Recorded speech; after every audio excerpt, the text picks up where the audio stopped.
Have you ever felt out of place? Like maybe you don't belong? Like maybe you have to hide the fact that you're not good enough? Maybe you feel like a fraud? Or that you don't deserve your position or title? Then it's very possible that you're experiencing imposter syndrome. I know I've definitely experienced it. The vast majority of people actually experience it at one point or another in their lives. 70%. Imposter syndrome is the psychological state of excessively doubting your abilities and feeling like a fraud. Maybe you've heard of imposter syndrome before, or maybe you haven't, but in any case, I want to go into the research behind this phenomenon and specific strategies you can use to overcome this experience.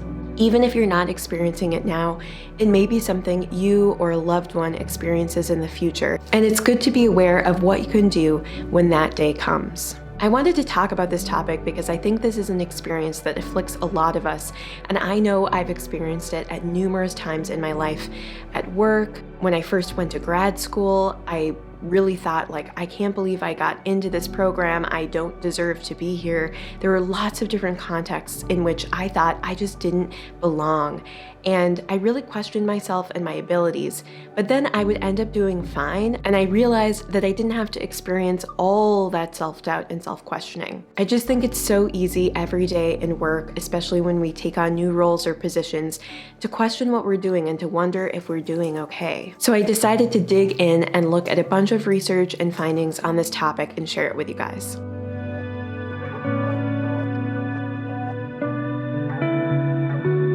Hi, if we haven't met before, I'm Aylin, and if you want to watch more videos on simple living, minimalism, living more intentionally, and building an empowering mindset, then hit the subscribe button below, and you can hit the like button if you end up liking the video, or hit the bell alert button if you want to be notified when new videos come up. Doing those things actually end up supporting me, and so if you're willing to do that, I would really, really appreciate it.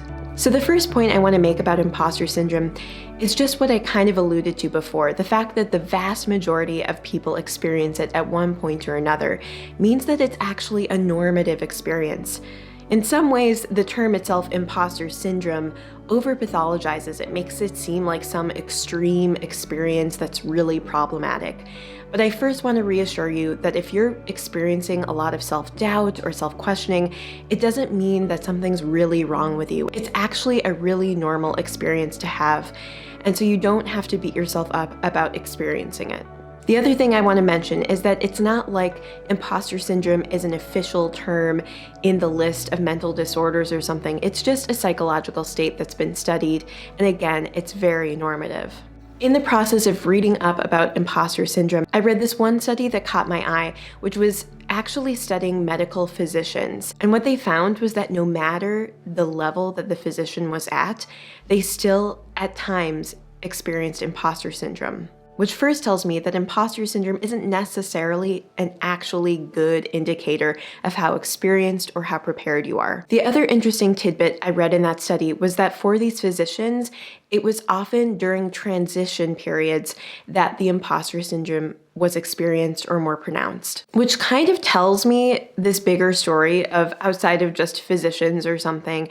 If you look at people in general, it's likely that it's during those transition periods, maybe that first 6 months or year of a new job or a new role of some kind, that we might naturally self-doubt and question ourselves. That also tells me that it's likely that once we take on that new role for a while, you might start to feel a lot more confident and competent. Now, some of the sources I looked at said that it was equally prevalent in men and women, but then as I dug deeper into more studies, I found that there was some research to support the idea that it was actually more prevalent among women, and that it was also more prevalent among religious, racial, and ethnic minorities.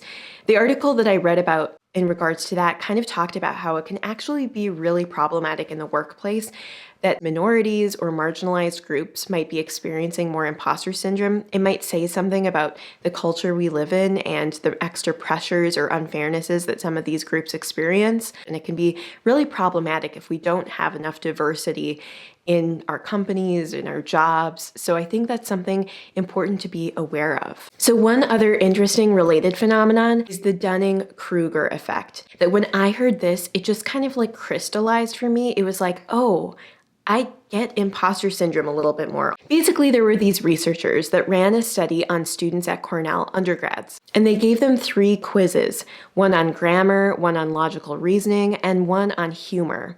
And after these students took the quiz, they asked them a question. They asked them, how do you think you did on the quiz? And what they found was that people who performed in the bottom 25%, so the quarter of people that maybe did the worst on the quizzes, ended up thinking that they did at more like the 65th or 70th percentile. They thought they had performed far better than they had in comparison to their peers. And after doing more research, the scientists realized that basically it was showing that people that were incompetent thought they were competent. And after doing more research, the scientists really interpreted their findings as meaning that it wasn't just that these people performed more poorly, but that because they were ignorant of their performance, because they weren't doing well, because of their incompetence, it made them overconfident. They were really blind to the fact that they were not performing well. They just had no idea. And another conclusion the researchers made was that this experience might happen to all of us at various points.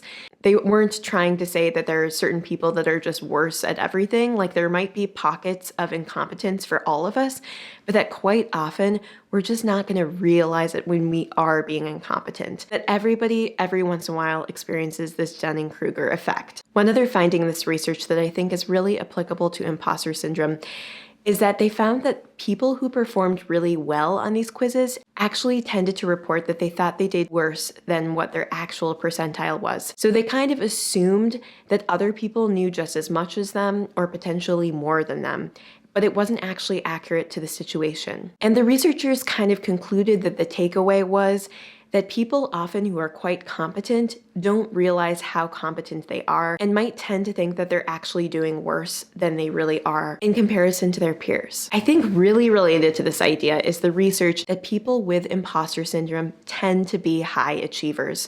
So if you take together all these different studies, it kind of tells the story that if you're experiencing a lot of self-doubt or think maybe you're a fraud at work and don't know what you're doing, it might not actually be accurate to the situation.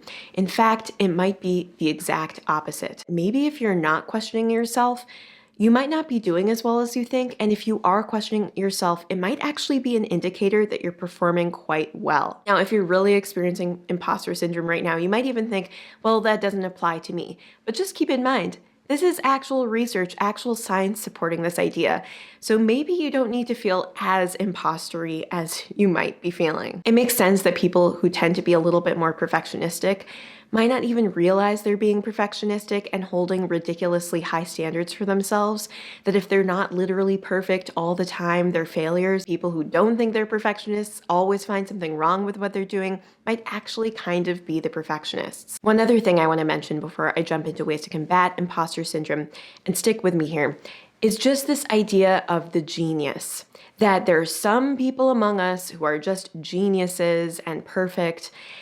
But the reality is that it's not as clear-cut as that. We all have strengths and weaknesses, and I actually think the societal creation of this concept of the genius is really damaging, because then if we find any imperfection or any areas of weaknesses, we assume that we're just bad performers or not worthy in some way. But really, the existence of a genius, I mean, maybe there's no such real thing, and that often people, even with really high IQs, have other weaknesses or other problems. And even, for example, IQ tests have a bunch of flaws in them. And there are different strengths and weaknesses and abilities, and who are we to say who is a genius and who isn't? I really think this whole idea of the genius makes us all question ourselves and makes us not question people that we should be questioning. So often big artists or performers or people high up in companies aren't questioned the way they should be just because they're considered to be geniuses, when really we're all human and we all have strengths and weaknesses. Maybe that's a little unrelated, but I just wanted to mention the toxicity of the concept of the genius. We don't have to constantly hold ourselves to that standard because it doesn't, in my opinion, really exist. And I've studied psychology, I have a PhD. This isn't just coming from nowhere. So now I want to jump into strategies that you can use to combat imposter syndrome. The first strategy is pretty straightforward, and that is to recognize your experience as imposter syndrome when you're experiencing it. I think it's easy to even question your imposter syndrome, like, oh, maybe imposter syndrome applies to other people, but not to me. It's funny, I saw a cartoon the other day that said, I'm too much of an imposter to experience imposter syndrome, which I just thought was so funny because it's so true. Often when you're actually experiencing it, you don't really identify it as such. And so just take a second. If you're self-doubting, if you're feeling constantly like you might be found out as a fraud, really question yourself, am I experiencing imposter syndrome?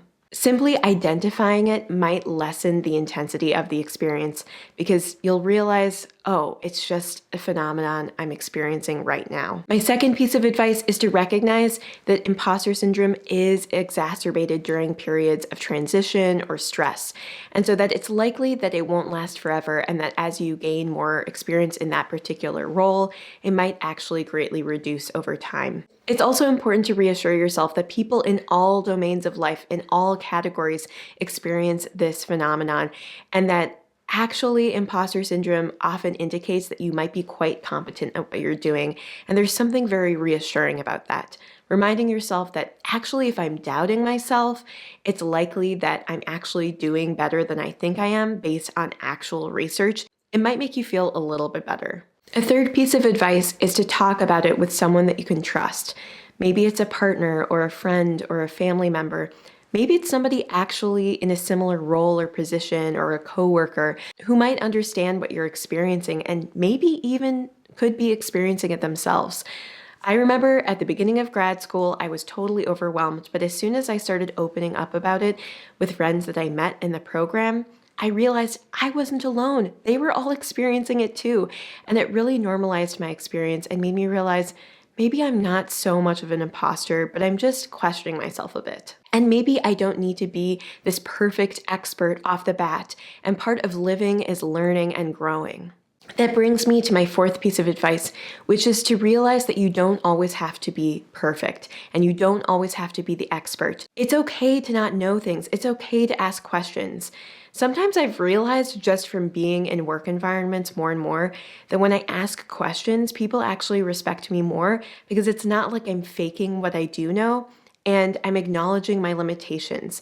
And I think it's often because people who know more in a particular area know what they don't know, whereas people who don't know what they don't know just aren't doing as well. So don't be afraid to ask questions and to recognize that you don't have to be perfect. Nobody is perfect, and you don't have to be a perfect expert, especially when you're starting something new. But even further along, no one is ever a perfect expert at anything, and trying to hold yourself to that standard is just plain damaging. My fifth piece of advice is to see failures as opportunities. Often, learning is more powerful when we get something wrong or we learn something from an experience. Just getting everything right all the time, we tend to grow less. So it's probably good if you're experiencing some failure in that maybe you're trying something that is more of a challenge and that will stretch you and allow you to grow. I've read in various places that often the people who are most successful are the biggest failures, the people who fail the most, because they try a bunch of different things or they try something that they fail at over and over again until they succeed. And it really goes to show if you're crippled by that fear of failure, you're going to be less likely to succeed. But accepting failure, embracing failure, acknowledging, hey, this is one step closer to success, might help you move forward and actually succeed in the longer term. And I want to add that this doesn't mean you can't be upset by failures. When we mess up, it feels bad. Maybe you have a bad afternoon or a bad day or a bad couple weeks, but eventually you got to get back up and realize that failure is part of the learning process and that it's okay to fail, and that as long as it doesn't keep you from continuing to try that or something else new, it's okay. My sixth and final piece of advice is to realize that there are a bunch of different domains in life. That just because you're failing one day in one area or you feel like you're failing, even if you're not, it doesn't mean you're failing in all domains of life. And if one area of your life doesn't feel like it's going so well, maybe try to put more of your mental focus on other areas or more energy into other areas for a little while. Remind yourself, if say you're not doing as well at work or you're worried you're not doing as well at work, remember relationships you have or hobbies you have or interests you have, other skills you have that you can feel good and confident about. You know the saying, putting all our eggs in one basket? I think there's some truth to it, that if we just put all our emotional energy into one area, it can be dangerous. But if we recognize that life is full of ebbs and flows, improvements and learning experiences of lots of different areas and domains of life and types of experiences, we can feel more confident in ourselves as a whole and have a greater sense of self. I just think it's important to realize that imposter syndrome doesn't necessarily reflect reality. You might actually be doing better than you think, and that you're also not alone in experiencing it when you do experience it.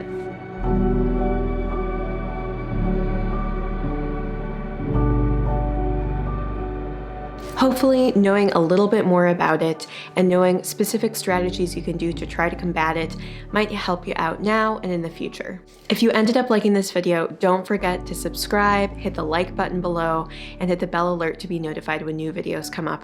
I'd really appreciate it. Thank you so much for watching, and I hope you have a wonderful rest of your day. Bye.